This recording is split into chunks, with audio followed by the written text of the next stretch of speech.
What if I told you that one little known IRS formula could determine whether you pay zero taxes on your Social Security benefits or end up paying far more than necessary? Most retirees have never heard of it, and that lack of knowledge could be costing them money every single year.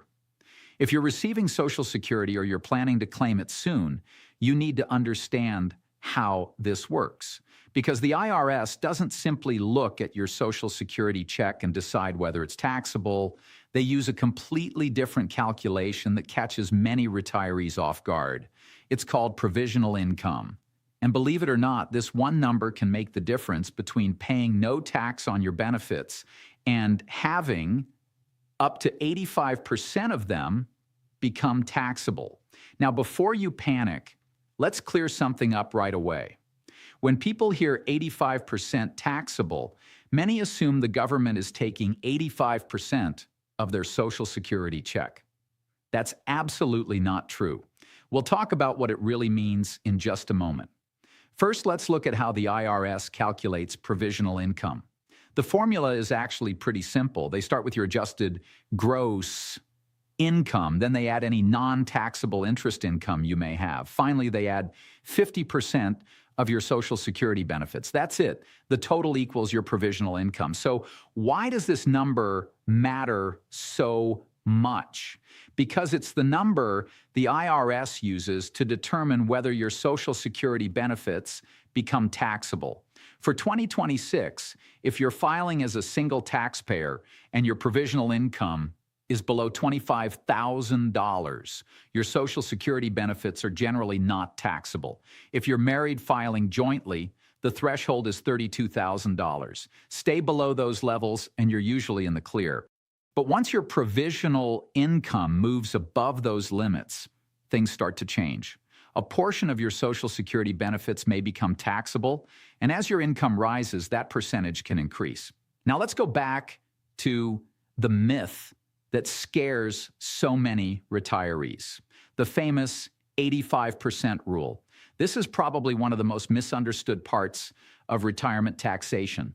The IRS is not charging you an 85% tax rate, not even close. What they're saying is that up to 85% of your Social Security benefits can be included as taxable income on your tax return. That's a huge difference.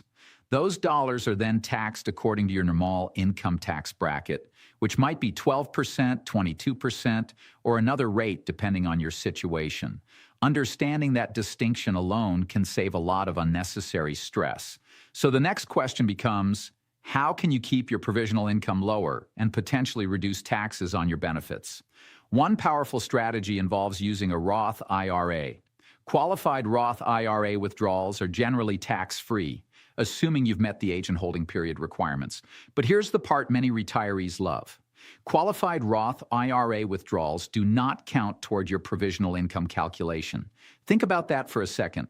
You could withdraw money from a Roth IRA to help cover living expenses, travel, healthcare costs, or other retirement goals.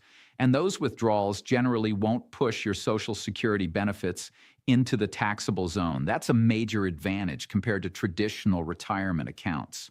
Which brings us to strategy number 2, carefully managing withdrawals from traditional IRAs and 401ks.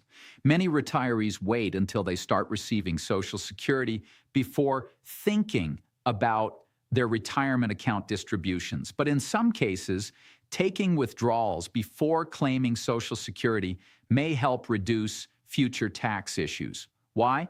Because smaller traditional IRA balances can lead to smaller required minimum distributions later in life. And since RMDs count as taxable income, lower RMDs may help keep your future provisional income lower as well. In other words, smart planning today could potentially reduce the amount of your Social Security benefits that become taxable years down the road.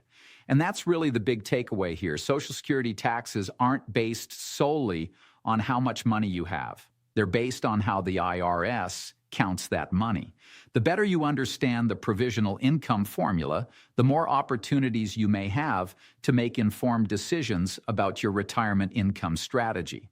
Of course, everyone's financial situation is different, and tax rules can be complicated.